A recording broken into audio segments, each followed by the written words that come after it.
Bwana, tupo kamili gado, tupo bora sana, na hili hapa sasa ni joto la wiki kutoka mitaa Home of the Family. Nakukaribisha tena kwa mara nyingine, karibu sana katika tamthilia mpya kabambe ya Kinigeria. Bwana, hii wanaita Sister's Husband. Ni bonge la movie kutoka mitaa Home of the Family. Ni kuambia tu kwamba kama mkao wa kula, lakini pia kama mkao wa kujifunza. Kama una familia, una ndoa, basi ni vizuri zaidi ukakaa vizuri kwa ajili ya kujifunza baadhi ya mambo. Hii hapa utaikubali zaidi kutoka mitaa Home of the Family. Wana tupo pamoja zaidi. Ni bonge la movie. Hii ni sehemu ya kwanza, tunakwenda kufungua kurasa, na siku zote ili basi kitu kiwe imara zaidi kinahitaji kuwa na msingi mzuri zaidi. Karibu sana katika msingi wa tamthilia hii wanaita Sister's Husband. Hii hapa kutoka mitaa Home of the Family. Bwana, tunasonga mbele zaidi. Karibu sana. Twende pamoja zaidi katika sehemu ya kwanza. Hii hapa kutoka mitaa Home of the Family. Katika nyumba moja kubwa kuna binti moja alikuwa akijiandaa baada ya kutoka bafuni kuoga, lakini ghafla mlango unafunguliwa. Huwezi amini, ni shemeji yake amefungua mlango bila hata kubisha hodi. Anakuta bibi akiwa anajiandaa, ndo kwanza ametoka kuoga, anavaa nguo. Aise, bibi alishtuka kweli kweli. Ilikuwa ni kama surprise kwake, kwa sababu shemeji amekuja chumbani kwake bila hata kugonga, kafungua mlango ghafla tu.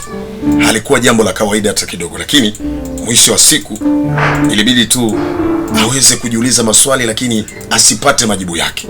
Wakati huo shemeji, baada ya tukio lile, ametoka amekuja sebuleni, lakini ni kama vile amepata kiwewe fulani hivi, uoga fulani hivi, kwa sababu imekuwa ni jambo ambalo si la kawaida. Basi akawa ameketi hapa sebuleni. Wakati huo bibie akawa naye anakuja sebuleni huko. Ni binti mdogo mdogo, miaka kama 20-21 hivi.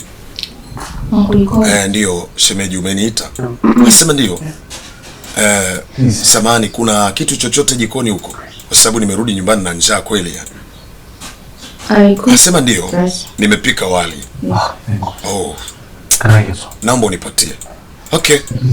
Lakini samani, umepika wali na mboga gani? Anasema ni salad. Oh my god. Sipendi sana, lakini anyway nilete. Nina njaa kweli ya.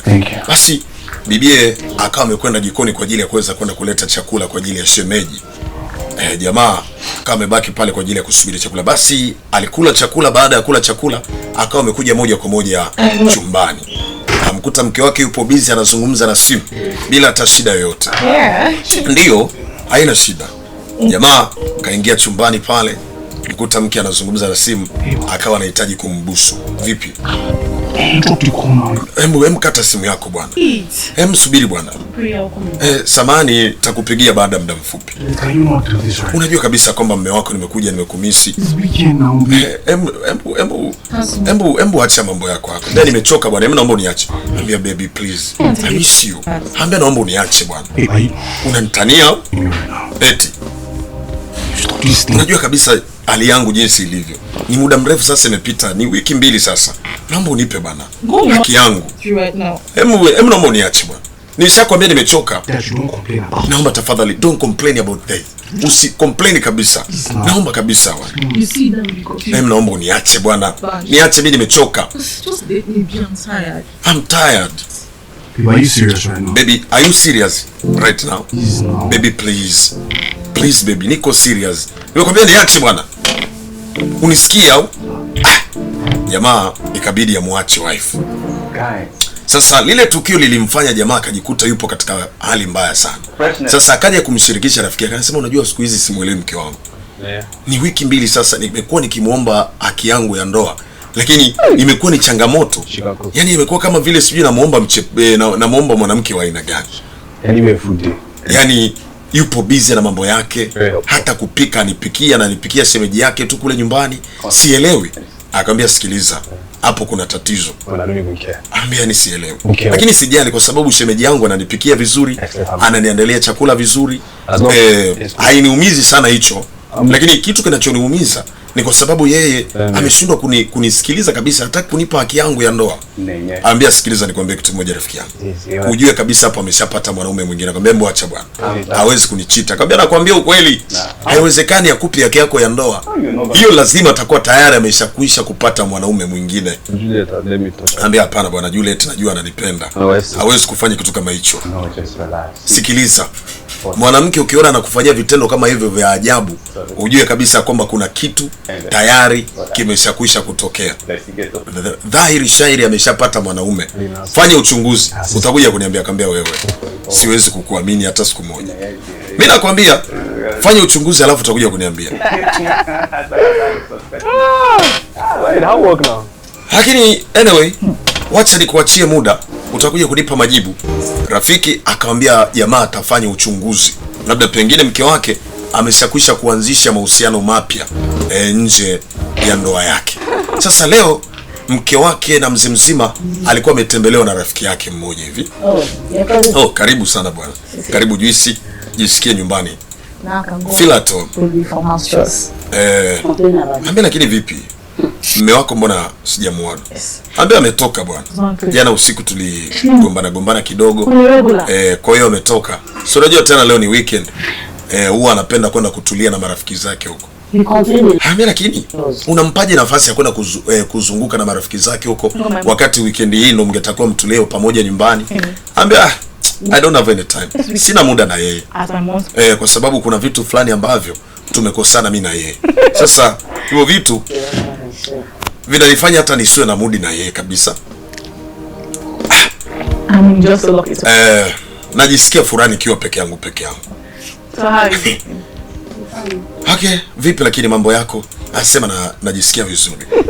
Wakapiga story 2-3. Sasa kuna mgogoro ambao upo katika familia ambao unapelekea hata mke kutokuwa na furaha na wake. Sasa leo shemeji alikuwa anamfanyia massage miguuni bwana.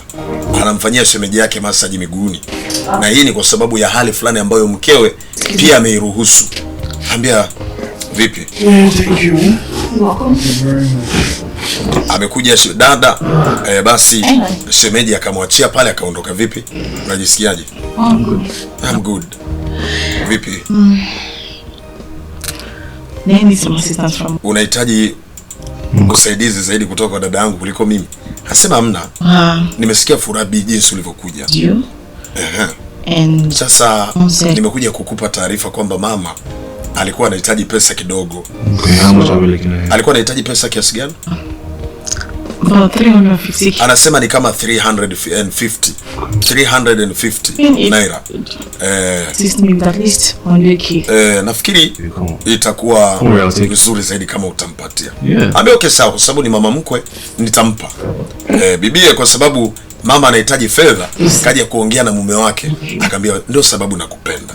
Wewe unajali sana familia yangu. Nashukuru sana. Basi piga mabusu pale ya kutosha kwa sababu amemwomba jamaa pesa na jamaa katoa pesa kwa ajili ya mama. Basi ikawa ni hivyo. Sasa baadaye Mwamba anajiandaa kwa ajili ya kutoka kuelekea kazini, lakini akiwa anajiandaa pale wife hayupo. Shemeji akawa amekuja bwana. Huyu ni mdogo wa mkewe.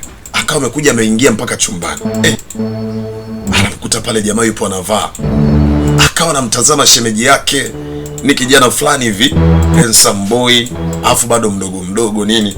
Akawa anamtazama lakini ni kama vile kuna hisia fulani hivi zikawa anazifurahia. Yaani kuna hali fulani hivi kama vile anavutiwa naye. Bwana, shemeji ataka kugeuka, bibi ikabidi atoke pole. Ikabidi atoke. Shemeji hajamuona. Kumbe bibi amekuja hadi chumbani pale, kamuona jamaa anavaa nguo, ndo anajiandaa kwa ajili ya kutoka. Akaondoka. Sasa hakuweza kumuona. Sasa haya ndo mazoea ambayo ukiyatengeneza kwenye familia kama mke, ukimweka mdogo wako kuwa karibu zaidi na mume, huenda ikatokea madhara. So unaona kama hivyo. Shemeji anakuja hadi chumbani, anaingia kila sehemu, anapenya. Hiyo inakuwa ni changamoto. Inakuwa ni shida. Basi baadaye jamaa akajiandaa vizuri, katoka chumbani moja kwa moja akaja hadi sebuleni. Shemeji, habari za asubuhi? Salama, umeamka salama? Sema ndio. Ulikuwa unahitaji kula nini? Okay, I'm really hungry. Anasema kifungua kinywa tu chochote. Tena. Okay, sawa. Hamna shida. Ngoja nikuandalie chap. Shemeji akatoka haraka na upesi kwa ajili ya kumwandalia mume wa kaka, mume wa dada kifungua kinywa.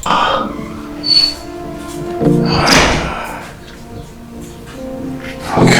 Amwandalie chai, anywe, asepe. Sasa kumbe wife yeye alishatoka mapema tu. Ameshatoka na marafiki zake wapo huko barabarani. Anambia lakini sikiliza nikwambie kitu kimoja.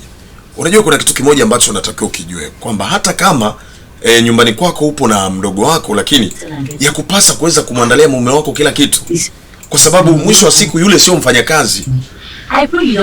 Nataka nikwambie kitu kimoja Shosti, ni vizuri zaidi ukamwangalia mume wako, kwa sababu yeye ndiye anayekufanya unakuwa na jeuri hapa mjini. Umeelewa?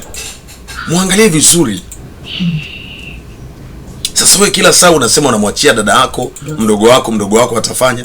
Usimwamini sana eti ukafikiri kwamba kwa sababu ni mdogo wako wa damu, labda pengine hataweza kuiharibu ndoa yako. Just slow down. Anasema embo punguza ukali wa maneno bwana. Yule ni binamu yangu. Ni mdogo wangu, ni binamu yangu.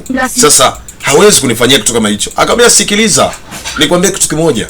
Sio kila mtu unayemwona anacheka na wewe ukafikiri labda pengine ana furaha na wewe. Yawezekana ikawa ni binamu yako na ukashangaa siku moja anakuja kukuharibia ndoa yako. Kwa hiyo nataka nikuonye. Fanya kile kinachofanywa kwa mume. Kile ambacho kinapaswa kufanya kwa mume wako mfanyie. Akamwambia sikiliza, mimi namwamini mume wangu bwana. Sawa, endelea. Endesha gari twende. Lakini nakuonea huruma, siku moja usije ukaanza kulia machozi ya damu hapa. Kusema labda pengine binamu yako ameshakuibia mume. Angalia, mwekee mipaka. Mtengenezee mazingira ya kumwogopa mume wako. Lakini ukiweka mazingira ya mazoea utajikuta siku moja unalia. Aha. Kila kitu anafanya binamu. Kutandika kitanda mke atandike, anatandika binamu. Anaingia hadi chumbani kwa mume na mke, anatandika kitanda, anafua, wakati mwingine anamsafisha mume hadi miguu, wakati mwingine yani kila kitu anakifanya yeye. I say, kufua nguo anafua yeye. Mke yeye yupo busy na kuendesha magari mazuri ya mume, yupo busy kuzungumza na marafiki mashosti, hayupo busy na mume. Wanawe binamu anaingia chumbani, anatandika kitanda namna hiyo, anaandaa mazingira mazuri chumbani. Mtu akirudi anakuta kimeandaliwa vizuri, lakini sio mke ameandaa. Balaa tupu hili. Wanawake wa kidigitali wasiojua maadili wala nini. Basi jamaa yupo kazini, binamu anatoa matendego yale, anatoa yale mashuka ya usiku, anakwenda anayasafisha. Sasa katika upande wa pili jamaa kaja kukutana tena na rafiki yake. Anasema unajua siku hizi mke wangu amekuwa busy sana. Yaani amekuwa busy, yupo busy na mambo yake. Sasa sijui kuna kitu gani ambacho kinasababisha haya yote. Ambia rafiki yangu, bado nitazidi kukuambia. Unajua ni kukuzoea. Pengine amekuzoea sana. Ameona labda pengine huwezi kumfanya chochote, ndio sababu ya yote yanatokea. Lakini kitu kingine ambacho anapaswa kukuambia pia, hakikisha unazidi kuchunguza mienendo yake. Labda pengine mienendo imeshakwisha kubadilika, haipo tena kama jinsi ilivyokuwa mwanzo. Jaribu kuchunguza mienendo yake ili uweze kujua. Anyway, sawa, haina shida. Maana hizi story kila siku umekuwa ukizipiga hivyo, nitaona nafanya nini. Okay, anyway. My wife's sister. I'm telling you I know her. Okay, sawa. That's my girl.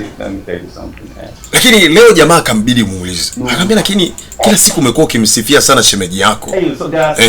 Niambie, umekuwa ukisifia labda anapika chakula kizuri, anafanya kazi zote za ndani, ni mwanamke fulani hivi ambaye hata siku moja mwanaume mwingine akaja akampata, itakuwa amepata mke sahihi. Nifanyie basi mchakato rafiki yako, mimi nipite naye. Ambia wewe, acha kujinga bwana, mimi siwezi kuwa kuwadi bwana. Siwezi kukuadia. Jamaa anamsifia sana shemeji. Basi baadaye ametoka kazini, karudi nyumbani sebuleni pale anavuavua viatu. Mara ghafla shemeji huyo. Hello Shem. Umerudi? Anasema ndio nimerudi. Habari za jioni hii? Salama. Vipi? Pua yangu inanusa kama unapika vyakula vitamu huko. Eti. Unaonekana unajua kurosti kweli kweli. Ambia ndio chakula tayari, kila kitu. Unaenda kuoga kwanza nikuletee chakula au unakula kwanza ndo ukaoge? Nasema letee tu chakula. Letee tu msosi. Haya, nasikia njaa sana. Jamaa kafika nyumbani anapokelewa na shemeji. Mke. Yes, don't cook. Hayo Mungu wangu, Juliet uko wapi mpaka saizi? Wala ta mke hayupo. Hurry up, I'm hungry, please. Fanya haraka basi, mimi na njaa jamani. Kaletewa chakula na shemeji. Lete bwana hapa, mimi sitaki hata kulia huko dining. Niletee hapa hapa. Sikia njaa kweli ya. Nasikia njaa kweli ya.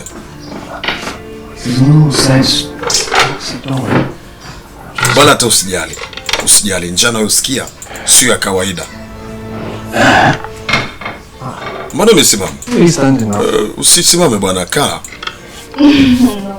Amna, hata usijali shem. Usijali, nimeshiba. Sawa. Okay, sawa. Shemeji akamhudumia vizuri pale. Fureshi kabisa bila shida. Kula bwana kidogo. Kula bwana. Hata kumlisha mara ghafla dada ndo anaingia. Vipi mume? Habari yako? Umeshafika mapema? Nasema nimefika muda tu. Mbona unakula chakula kwenye makochi? Sidai nini nipo pale? Nasema yani nimekuja nasikia njaa kweli ya. Kwa nikamuomba Gucci aniletee chakula hapa nile. Kwa sababu nasikia njaa kweli ya. So unajua tena njaa yangu ikiuma jinsi utafikiri nakuwa na ugomvi na minyoo kutumboni. Njaa nasikia sio ya kawaida. Okay sawa, basi ngoja mimi nipande gorofani huko. Utanikuta. Okay sawa, baby. Kwani umekula? Anasema hata sijisikia hamu ya kula. Nilitoka na rafiki zangu tukapitia hoteli kidogo, tukao tumekula. Okay sawa basi, hakuna shida. Hakuna tatizo, nakuja huko. Namalizia tu kula hapa nakuja. Tuweze kuja kuzungumza. Yaani hakuna mwenye muda na mwenzake. Kila mmoja yupo busy na life lake. Bwana, hiyo ni sehemu ya kwanza katika kitu kikali bonge la movie. Wanalita Sisters Husband kutoka mitaa Hombo the Family. Karibu sana twenzetu katika episodi inayofuata. Ni moja kati ya funzo zuri sana ambalo utajifunza hapa na utafurahia zaidi. Karibu sana katika mitambo na studio za Hombo the Family. Twenzetu tusonge mbele zaidi katika episodi inayofuata.